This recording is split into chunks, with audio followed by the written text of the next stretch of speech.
Are you all ready? All right. I say that meaningfully. You looked at me like I didn't. I did it Okay. ahead of time this time. Okay. Sorry, Well, Ryan.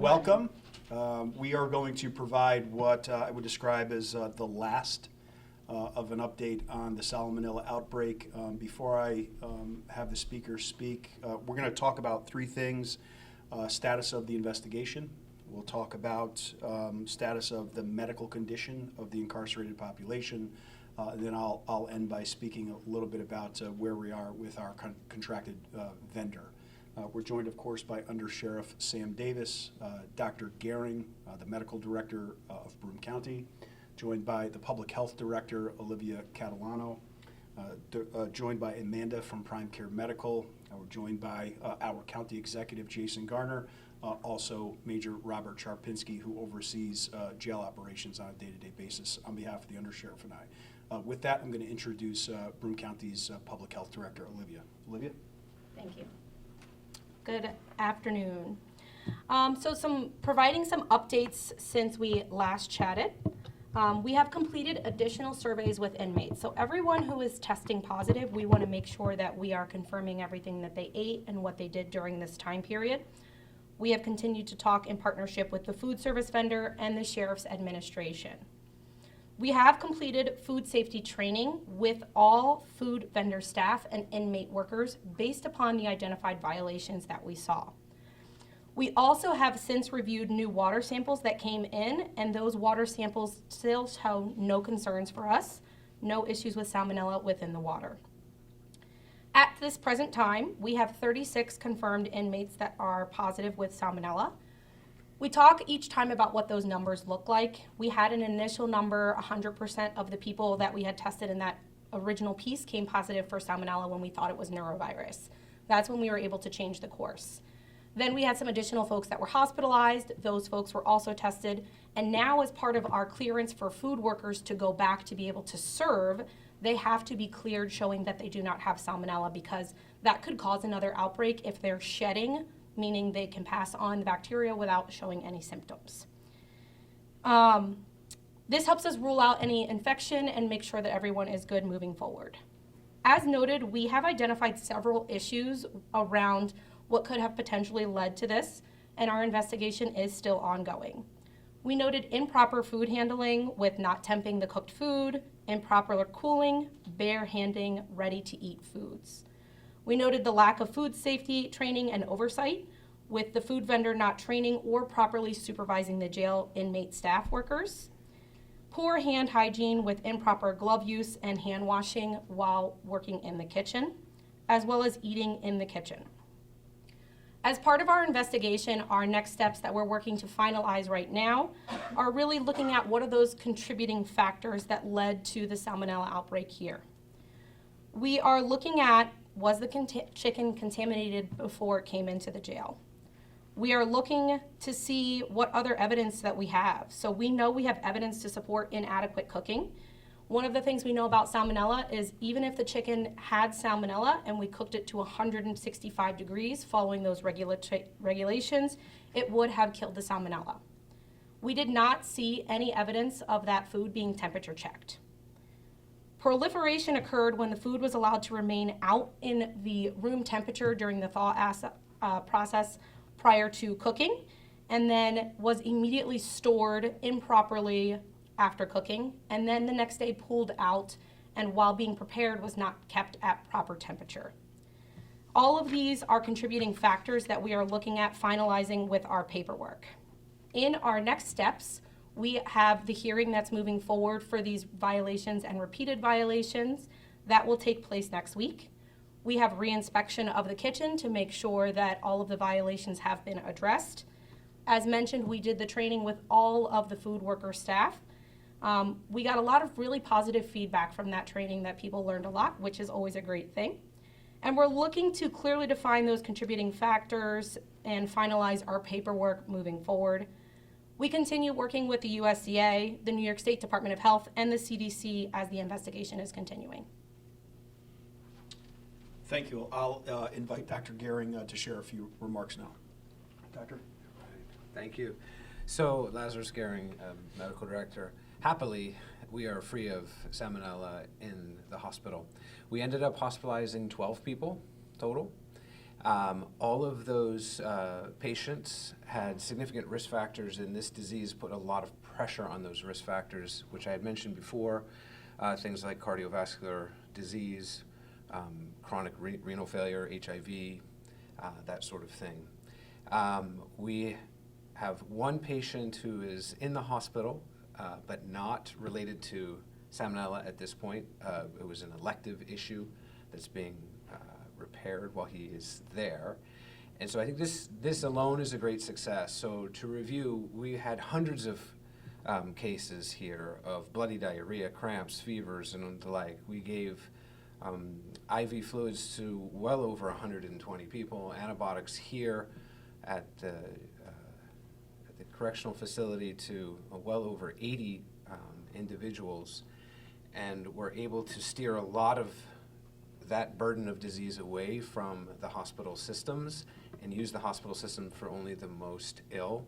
Again, UHS through this was positively amazing, quick, and responsive, opening up not only a wing of General Hospital for us to use, also allowing us some cardiac beds at Wilson Hospital for us to use, and supplying antibiotics and IV fluids and help at any beck and call at any time of the day or night.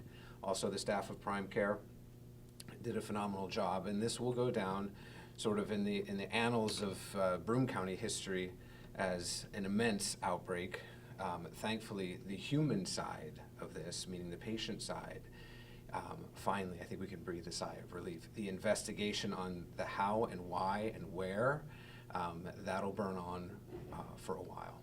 Thank you. Thank you, Doc. I, of course, have gotten several questions from the community about, where do we stand with the current food vendor? And what I'll report today is that Trinity is still here.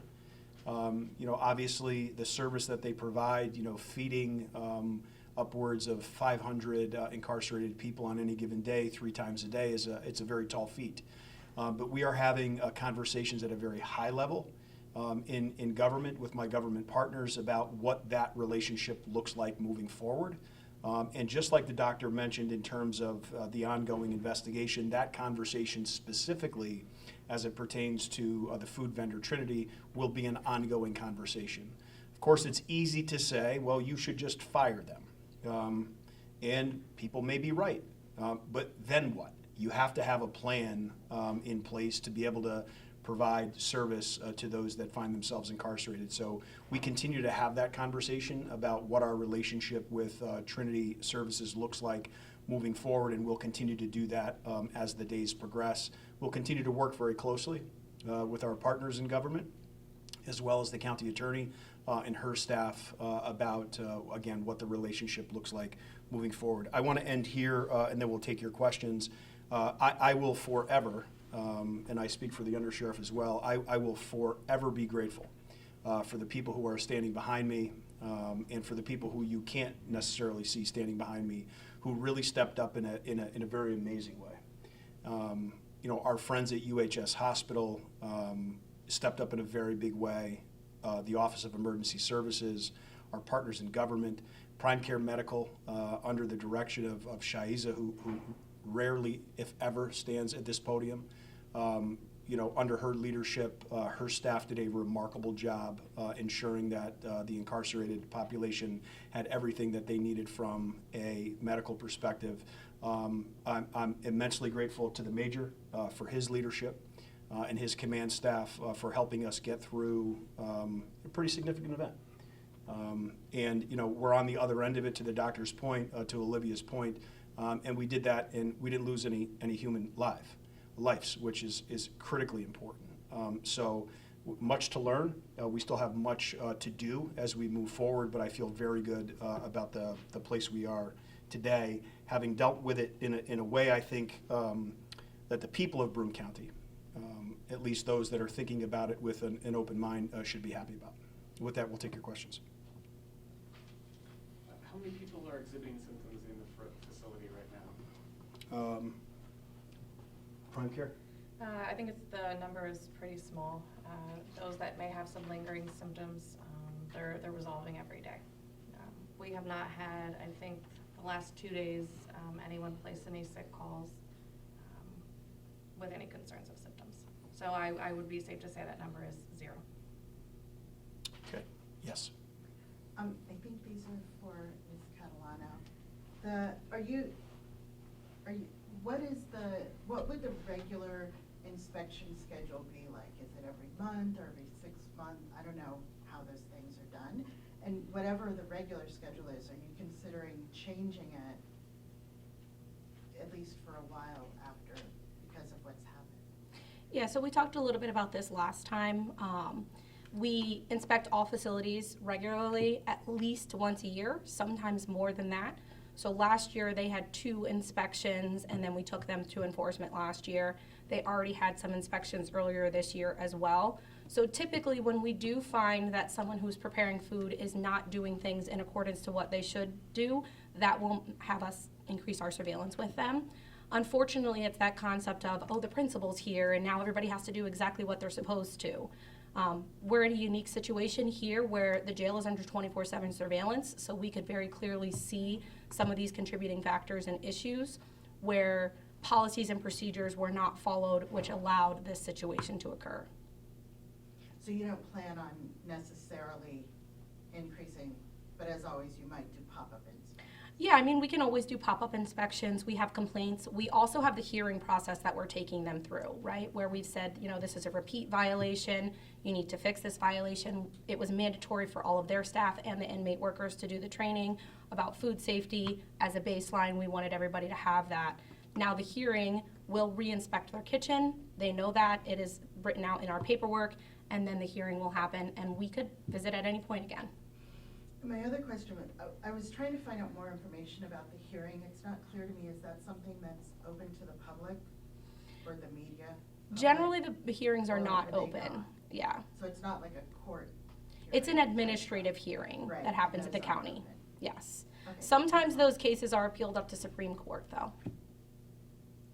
We do know at this point that the chicken salad salmonella and the salmonella found in all of our people, the 11 first samples that came back are 100% a match. So we know it is actually the chicken. Oh, you got that information? We did get that. Yeah, so we don't have it for the full 36 at this time, but we know it's exactly the same as in the chicken as in the people for the 11 that we have. I know that you mentioned how you're not immediately firing Trinity Service Group, but it's getting an active conversation. Are you actively looking for another service provider? Yeah, I don't want to speak to that specifically. I mean, I think any time that you're talking about a vendor providing service at this or of this magnitude, you know, that has to be part of the conversation, right? What does service in this space look like across New York State? Now, we are having those conversations with our colleagues in the State Sheriff's Association. The last survey that was done in 2022, so I have an updated survey that the State Sheriff's Association did for me. So we have, from an operational perspective, a more clear picture about what is happening statewide in terms of food service with other offices of the sheriff. So, like, that's a conversation that is happening, and it really, I think, it lends to this point that I made earlier about, you know, you have to have a plan on the back end, right? You can't just fire someone. Who's going to cook? Once you fire them and throw them out. And that's not the way. No, I'm still recording. Anybody need a reset? Where was I? So, you know, we certainly must have a plan on the back end. So, you know, I think these conversations that are happening from, you know, a multitude of directions because there are a lot of moving pieces. In ultimately making a decision with respect to the relationship between the Office of the Sheriff and the vendor. This might be a question for Ms. Catalano. Are you able to say what the fine was after enforcement in 2025 and if there potentially will be a fine this time after the hearing? So the current hearing violation that they're being sentenced for is for $3,500. So we have specific categories of how we fine people. If you go to the health department website, you can see their current violations and what that fine looks like. Okay. Are you able to say what it was in 2025? Or? I don't remember that off the top of my head. Sorry about that. That's okay. Thank you. I think this is a question both for you and also for the county executive. It's a little bit philosophical, so bear with me. We always want like contracts to go out and to have like tax dollars spent in the most efficient way. And usually that's the lowest bid. But after this, I wonder if you're considering that when it comes to people's lives and like things like this, if there maybe need to be certain conditions, certain kinds of contracts that have different criteria, and if you think that might have changed. That's really speculative, I know, but if you get what I mean, if like maybe for the case of like a food vendor for, you know, the public schools or the jail, that there needs to be different criteria, so the best company selected isn't necessarily the one with the lowest bid, because the bottom line is you don't want people getting disgustingly sick or dying. Yeah, I think it's the question, and I say this respectfully, I think it's a bit unfair in that, you know, maybe in terms of a low bidder, you're choosing a vendor who's paving a road that their asphalt is a little bit cheaper, but certainly not in this instance. I mean, if you So the criteria is already different. Yeah, but Okay. most importantly, what I would tell you, I can't speak to any prior administrations as it pertains to the office of the sheriff. I'm never going to speak for or about the county executive. But if you look at what this administration has done specifically with food service, by partnering with the county executive and the Broome County Legislature, when I arrived here, the incarcerated population was eating garbage. Garbage. They were. Mechanically separated chicken. When we arrived here, we worked with our partners in government to ensure that the incarcerated population got access to real meat, beef and chicken, to vegetables, to fruit. That didn't happen before us. So this idea or this notion that when you're talking about all service from a county perspective, vendors are chosen based on the lowest bid, I think is just a bit unfair. Okay, so I didn't know what the process was in general, so that's good to know. Thanks for the answer. Sure. Did you want to add to this? Yeah, about I can just how add to the that and county- add a little bit perspective. It has to be the lowest qualified bid. That you can't just bid on something and not have any qualifications at all. That wouldn't be considered. The other thing is there is a somewhat similar thing that happened. I want to say it was maybe 7 or 8 years ago. We were dissatisfied with a provider that was providing food at the Willow Point Nursing Home. After a number of interactions with them and meetings with them, we decided that we had to go in a different direction. And similar, we had about probably 280, 290 people that were at Willow Point that depended on food service every day, obviously, just like the sheriff and his team depend on a food service provider providing food for 500 people. It wasn't one of those things where you could just pull the plug and move in one day or even a month. It took a number of months to exit the current provider, while at the same time we had to do an RFP process and pick a provider that we felt was the best type of provider that could provide the services that people at Willow Point needed. So I know there's some people in the public that are like, why aren't they out already? You simply just can't replace, where are you going to get the food, where are you going to get the contracts, all that kind of stuff, provide the meals. It takes a matter of months to be able to do that, to decide that. And there's current litigation going on right now, so that's something that we have to work through as well. But it takes a long time to do that because we've done it before, and Right. it takes some time to do. Okay, thanks. I think it's also a very unique space, right? We can probably agree to this, right? It's not as though we're building brick and mortar or we're paving a road. If you look back to 2018 in the original RFP, you would come to learn that that RFP was requesting specific service for 4 different county entities. There were only 2 people who responded to that RFP. So again, I think as we navigate this process, of course, we learn much from this. We looking very closely at specific language that existed or that currently exists in that RFP from 2018, in that original contract that was signed in 2018, and how can we all collectively do better as we move forward and we make an ultimate decision about who provides this service for the incarcerated population. Anybody else? Okay, appreciate it. Thank you.